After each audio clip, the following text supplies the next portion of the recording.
That's Nick. And that's Joseph. And today we're here to talk about Set It Off, the classic 1996 film directed by F. Gary Gray, his sophomore film, which originally premiered November 6th, 1996. And it also went to the Berlin Film Festival later that winter in February. Oh. Second film after Friday, we happened to see a screening at the American Cinematheque in which Robbie Reed, the casting director, was in attendance. And this is part of a series American Cinematheque is doing on 90s black cinema. Mm-hmm. Yeah. So I've seen this movie more than a few times. I think it's excellent. Mm-hmm. I know I always forget how it ends, except in my mind I know that it's sad, but yeah, I just really, really think this is an excellent movie. It is, because it has it's got might and bite. It's that sweet spot of it's really disturbs me in some scenes that I find very hard to watch, but it's also very exciting and anxiety inducing. Yeah, it is a really appealing blend of a bank heist film with, it is thrilling and then it is sad, punches you in the gut. The humor I think is very effective and appropriate. So it's just a really good time. Well, and the blend of the four leading ladies is just... But the real star of the movie is the casting. And when we first went, I'm like, oh, it's too bad they being honest, I'm like, oh, they only got the casting director to appear. But really, she did a great job. Mm-hmm. These four women together, plus the supporting cast, they just work so well. They bring the script to life. Yeah, I agree. But for those who don't know, the basic story is it's set in the 90s in LA, in the hood, and we have these four women who, for various reasons, are experiencing hardship and, for the most part, need money. One of them just wants money. But they decide to rob a bank. They do, but that money's not enough. And they're being a little greedy. So they rob another bank. And they have enough that they decide they're going to leave, except someone steals that booty. So they have to rob a final bank. And it's during that heist that they get hemmed up. And so one by one, the women end up getting killed, except for one. And the one left standing crosses the border to Mexico to presumably start a new life. Mm-hmm. The end. We should just go through each of the main characters. Okay. So based on what the casting director has said, the cast, Jada Pinkett Smith was the first person who was cast, and she was who they had in mind, and then everyone worked around her. So her character, her parents died 4 years prior, so she was left to raise her teenage brother. So when we meet her, we see that she threw him a party because he's graduating high school and he's supposed to be going off to UCLA, mm-hmm. but we find out that he didn't get a scholarship. So, of course, she's stressed out, well, don't worry, I'll get you money. She ends up prostituting herself, which we can talk about, for money. And then when she gives him that money, he's like, actually, I didn't get into UCLA. I was not accepted. So, of course, she's very upset. He storms out. The film opens with Vivica A. Fox working in a bank, and she gets robbed by someone who she recognizes from the neighborhood. And Jada's brother, when he storms out from the house, goes to visit that guy.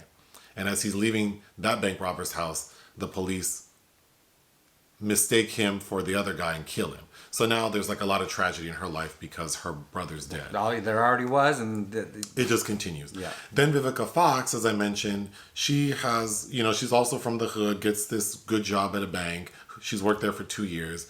When she gets robbed, basically the police and the bank manager sort of implicate her in it, even though there's no proof, because they're like, well, you recognized him and you didn't follow protocol. Didn't follow protocol. So they fire her ass. So now she's, of course, disgruntled. Then we have Kimberly Elise in her feature film debut, mm-hmm. playing a character named Titi, mm-hmm. who is she's so sweet.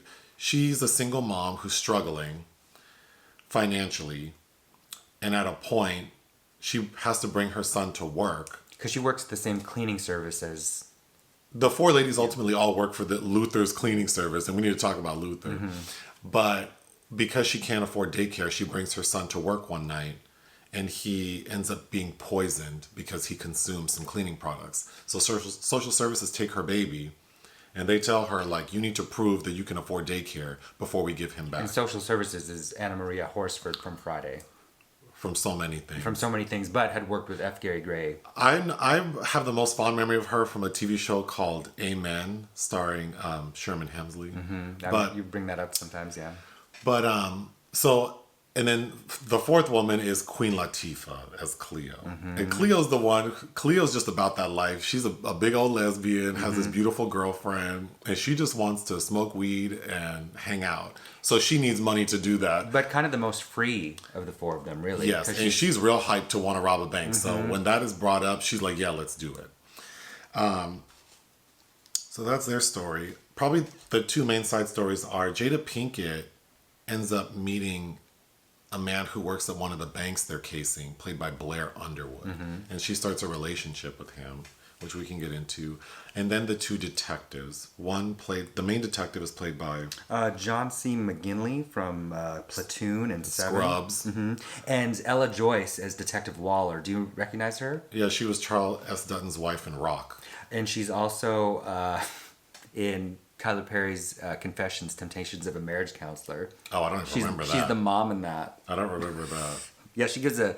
She's doing what she's supposed to. I know her from the TV series Rock, and I've never liked her hair because her hair is the same color as her face, and that just always bothers me. Sure. But anyway, they're detectives who... it's interesting because, of course, there's some dynamic. I mean, there is a point when Vivica kind of calls out Ella's character, like, as a black woman, you don't see that I'm being treated unfairly. Right. You're not stepping up at all. But then she's also, she has a job to do too. And then the main detective, especially for the 90s and with police brutality having been such a topic during that time, it's interesting how his character is written because he seems to want to, like, he wants to do the right thing, but he has a job to do. And we can get to it, but he seems to have a conscience at the end. Well, even immediately when Jada's brother is shot down, he's remorseful because he immediately recognized that this is not the kid. And, maybe the film even goes a little too far in trying to show us that remorse. But I do believe that there are policemen out there that don't want... Of course. So I appreciate where his character goes, and there is a lot of resonance at the end with how he's utilized and with the one who gets away, because that's kind of... the only thing he can do is keep his mouth shut by the end. I'm just going to go through my notes. So their boss for the cleaning service, Luther, he is cold-blooded. And every time he speaks is funny. Yes. But Luther is responsible for stealing the big chunk of money they got from their second robbery. So when they find out, and they find out where he is via the help of Dr. Dre, who's playing a character who's sort of like... He's peripheral, but helps get weapons for them. Cleo's group. Yeah. And they show up at a hotel. He's stolen hundreds of thousands of dollars from them. So he runs off and he's in some hotel not too far away. He did a lot with a little bit of time. He did a lot with very little because he has like Rolexes. Got his hair done. They say he got a perm, but he really got a relaxer. And has a prostitute. But actually, it's more like a Jerry curl. But anyway, and then he has this prostitute there, and they show up. And they end up killing him. Kimberly, Elise's character, TT, kills him. So that was, things get intense and very hot very quickly. And I mean, I've seen this film before. The last time I watched it was together with you a decade ago now. But listening to people that I presumably saw it for the first time last night. Were gasping at certain moments Yeah. and clapping, of course. But Luther's played by Thomas Jefferson Bird, who I believe is now deceased. But he is part of the Spike Lee stable. I think he made his debut in Clockers. But you might remember him from Bulworth. Just a couple years after this, but yes, always. He is so good, and he is talking shit, and I love that. So poor Jada's character, when she's trying to get money, and there's this like guy who has like a used car lot around the way named Nate, played by Charles Robinson, yeah. who I know from the show Night Court, but he's offered her a job, but he also wants some extra stuff. So basically, he's like, I'll give you money if you have sex with me. And then we see her do it.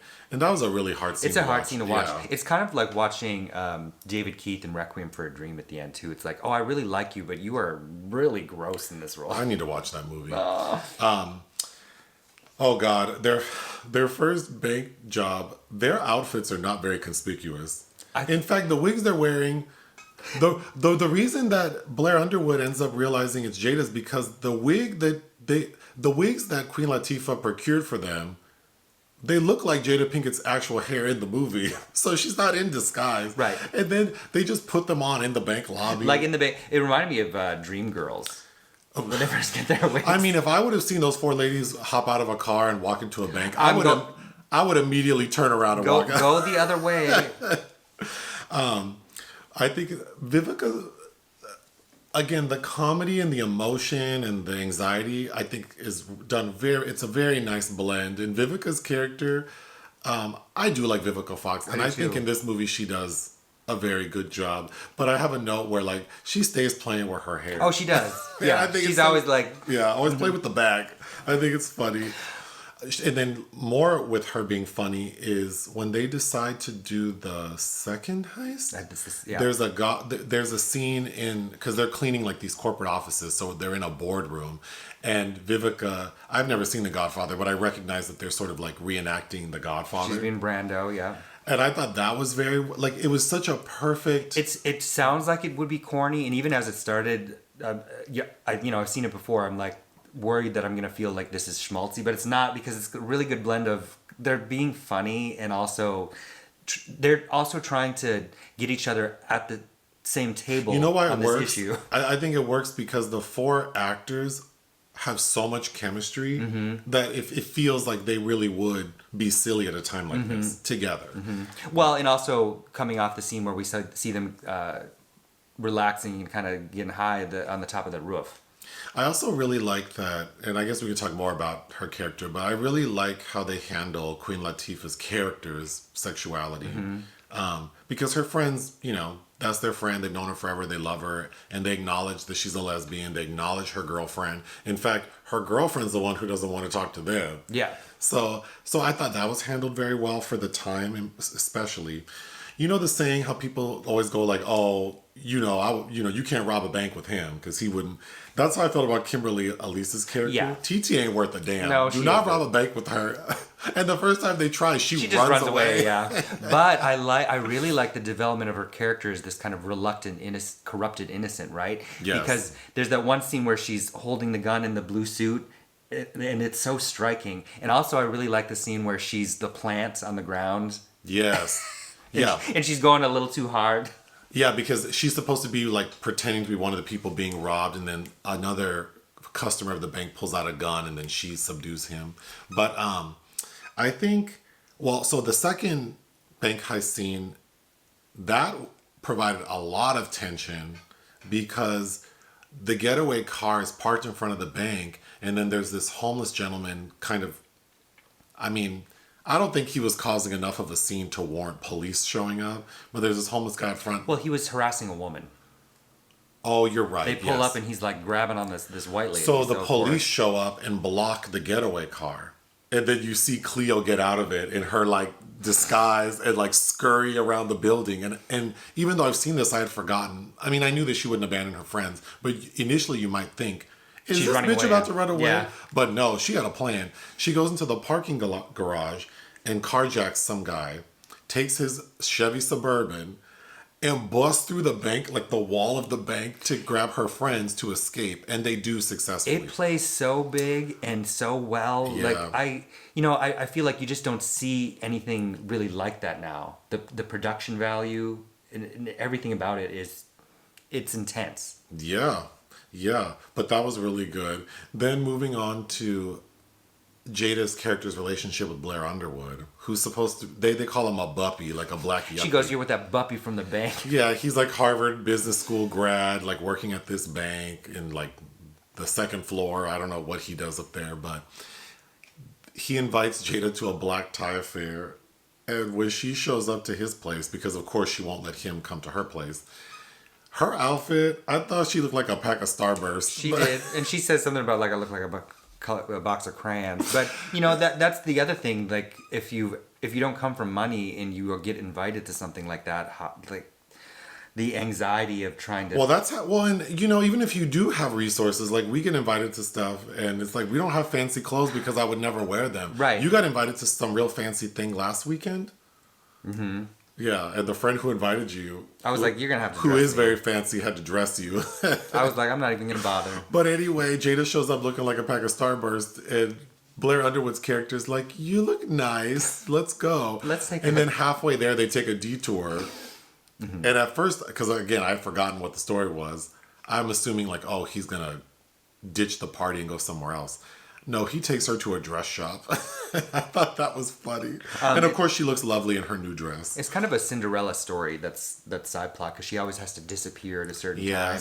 And I thought that was very well done. she had a line when she's talking to him about experiencing what he does, and she's like, "I'm just borrowing from pieces of your life." Yeah, yeah. I mean, well, we can get to that. Well, because there's always kind of something wrong because she's really got a lot of pressure and anxiety on her, and he can tell, but she can never really talk about it. Well, put a pin in that because I feel like the ending, why I felt good about the ending relates to that. But so Kimberly, Elise's character, is the one who kills Luther, but the detectives want to put it on Cleo, Queen Latifah's character.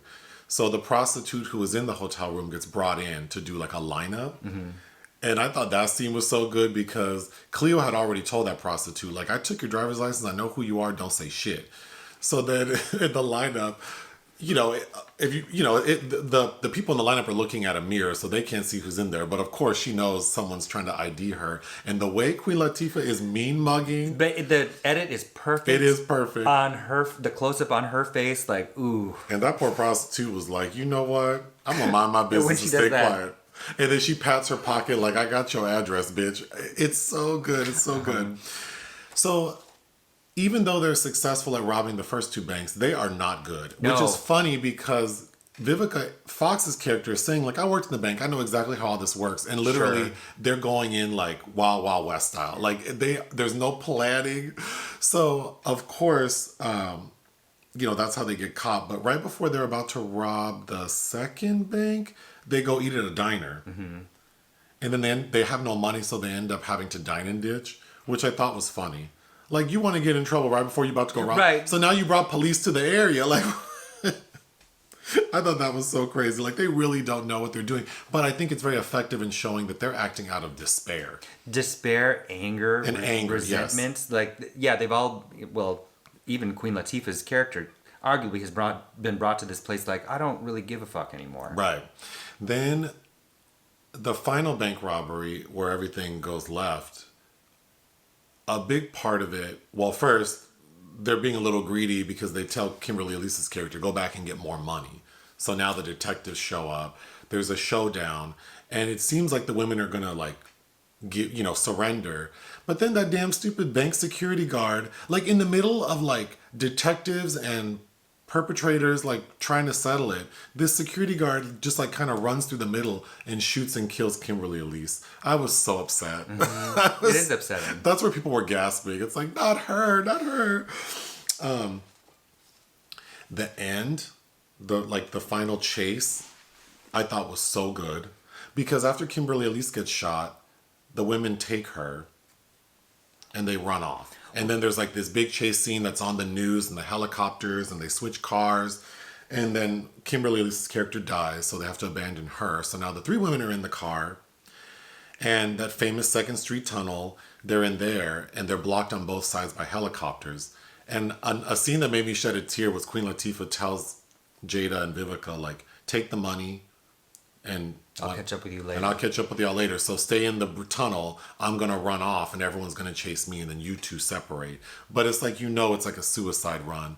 But she loved her friends. And I have to go on and on about Queen Latifah's performance in this is like top notch. I think Vivica A. Fox is excellent too, though. But I think Queen Latifah should have been nominated for some stuff. Again, like how we speak about black women, nobody was mounting Oscar campaigns for these women in 1996, and oh, she's so good. I mean, that's the tragedy. When they hug her to say bye, and then then she runs off, and then it culminates with her stopping, and then she realizes like, this is the end. So she smokes her cigarette. And even as she's like lighting the cigarette, you can see she's starting to cry. And then I'm crying. And then she gets out of the car and like has a final shootout. And that shootout, to me, that is as good as Arthur Penn's Bonnie and Clyde in that drastic shootout with Faye Dunaway and Warren Beatty. And it's played to a really good song too, "Up Against the Wind" by Lori Petty, which to me it feels like the actor Lori Petty.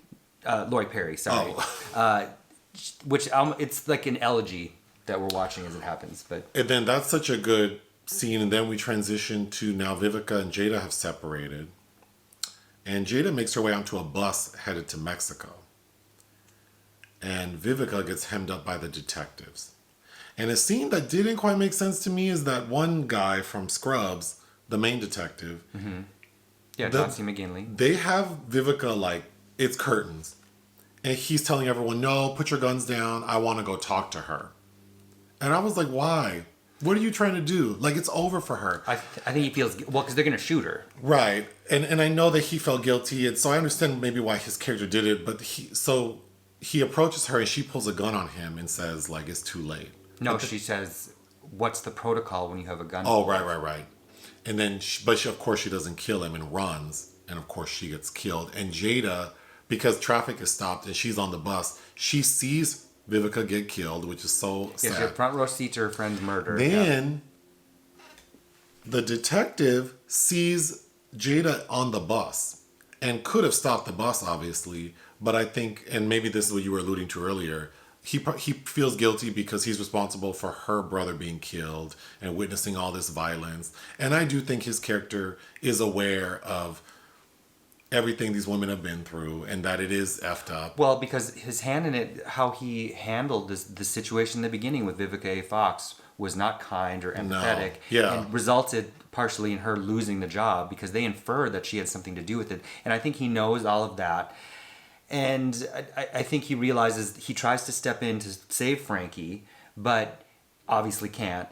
And so that he just has to turn away when he sees Stony on the bus. What doesn't make sense to me about that scene is like, would they open fire on her with that bus right there and shoot all those people? Right. Yeah, actually. But that's the scene that bothers me the most because I feel so much for Frankie, Vivica A. Fox's Frankie. Just her whole... Just being stuck there with this army of cops in front of you in a situation you got in that you'd never imagined even just a couple weeks ago. Well, no, because when we meet her, she's like up and, like she's doing all the things she needs to do to better herself. But it doesn't matter. And she was happy. That's the other thing. This is why we started Scarface like 3 weeks ago. Goodfellas. And I haven't finished it because I just didn't really care for it. But I think it's more like I don't like seeing characters who think they deserve more, and I really empathized and related to Vivica's character. Like, she's doing what she's supposed to do. She's following the rules. She's working hard. She's not asking for more than she deserves, and then she still gets screwed. Yep. And that's really hard to watch. It is hard to watch. So I just really loved how these characters are written. But the casting director has said that. So what did I learn from her is that Jada Pinkett Smith was sort of the main person they were casting around. Kimberly Elise, it's her first role, and she didn't even have a SAG card, so it was through this movie she got it. Vivica A. Fox had just... the casting director had casted her in that sitcom with Patti LaBelle called Out All Night, and she had just finished Independence Day, but it hadn't been released. But the buzz was that Independence Day would be a big movie. And it was. So they were excited to have Vivica. And then it seemed like they were cool on Queen Latifah. Because the casting director had worked with Spike Lee a lot. So, which is crazy. Living Single was going on then. In her music career. She didn't say it in the interview, but I'm imagining that they thought that maybe because she was sort of like on a sitcom, not playing a lesbian, and people questioned her sexuality, she probably wouldn't want to play this. It was a gamble.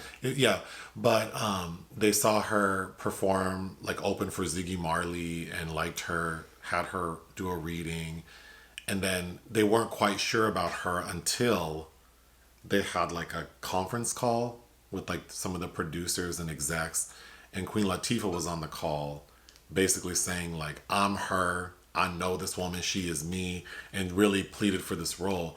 And man, like she really, I mean, I think her portrayal in this is perfect.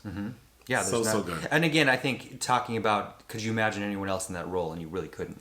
Well, when I think of like memorable, perfect performances, it's just more than like the technical acting. It's like you can't imagine anyone else playing the role. And I think for Cleo, like no one else could have been Cleo. And F. Gary Gray, this is off of Friday, directed a ton of music videos for Waterfalls for TLC. He worked with Whitney, Dr. Dre, and Ice Cube, of course. Barry White, Outkast. He did Miss Jackson, the music video for that. And also the cinematographer, Mark Reshevsky, who did the Janet video Every Time. And Free Your Mind. The soundtrack for this film, I think, is really good. Queen Latifah's on it, of course, but... And then, of course, the big #1 Billboard song from the album is Don't Let Go, Love by En Vogue. And that's, turns up during a lovemaking scene. Which I do have to say, I don't know that... I didn't think that sex scene was the best. It was okay. It's okay. It did feel a little like, okay, I don't know that I needed it. Sure, but it's trying to show that there's a good man out there for her that's offering her kind of this ticket out. Oh, I also learned ticket out that she doesn't take. I also learned that originally they wanted Cuba Gooding Jr. for that role, and that they weren't really interested in, like, the executives weren't interested in a TV star being Blair Underwood. But the casting director said that she really fought for him and sort of cited his role in the Sean Connery film Just Cause, which I've never seen. I think so it kind of makes me want to watch that movie. Lawrence Fishburne, I think, is the other lead in that. But that movie is sort of what sold them on Blair Underwood, and I think he's very good in the movie. The score I really like, especially during the score and the camera work during the bank scenes, I think is excellent. But I kept thinking, there's some instrumental work in the score that's reminding me a lot of Copycat with Sigourney Weaver. And that I didn't realize that Christopher Young also scored that, along with a lot of other films. But you can feel it, and I think that also gives it that 90s vibe quite a bit, because there's a language of cinema with all of these people working in the background. What else do you want to say about Set It Off? Should be a shout out to the screenwriter Kate Lanier, who did go on to write Glitter. I don't think the failure is the screenwriter's fault. It's not, no, it's, yeah. She would also write Crazy Sexy Cool, the TLC story. For Lifetime. Which we watched. And Beauty Shop with Queen Latifah as well. Oh, Moniker. Mm-hmm. God, it never gets old. And Takashi Bufford has story credit, who wrote the script for House Party 3 and later Booty Call. Oh, you haven't seen Booty Call? Not since I've seen parts of it as a kid. What would you give this film? You got to lick it before you stick it is what's in my mind from that movie. Oh, that song is in that movie? That's what I remember. That I haven't seen it since probably 1998. The only song I remember from that is the song Booty Call from Blackstreet. Oh, yeah. But, I mean, okay. And Bill Bellamy saying, which is so problematic, that if a woman goes to a man's place at 2 a.m. or something like that. Well, that's where that term came from, right? Yeah. It's funny because you think of the 90s and black cinema and a lot of independent cinema, queer cinema, and how good we had it and didn't realize it, because a lot of this energy kind of went away. Because even F. Gary Gray himself, after this, did The Negotiator and kind of went into the Hollywood system, like a lot of the people that went on to have careers did. And the nature of, I think, black independent cinema really changed for a long while. Oh, we didn't talk about the ending. So Jada Pinkett is the one, obviously, who lives, and she crosses the border, and she has a bag full of money, and she calls Blair Underwood to tell him she's okay, and then we see her ride off into the sunset in a Jeep she probably just bought. And I feel like, it definitely felt good to see her hopefully be able to start a new life and find happiness, but then it's also feels kind of hopeless, like she's lost so much. Will she ever yeah, getting over that kind of trauma, compounded trauma, no, but it was a beautiful end to a sad story. Yeah, I agree, it's very effective. What would you give it? 4. I would give it 4 out of 5. I think it's excellent. I think if you had to come up with a best list of films from the 90s, this should be on it. And someone gave Queen Latifah can we give her an honorary... A retroactive Oscar? A retroactive Oscar for this movie. Do you have anything else? No. Hit the thanks button. Listen to our podcast. Bye.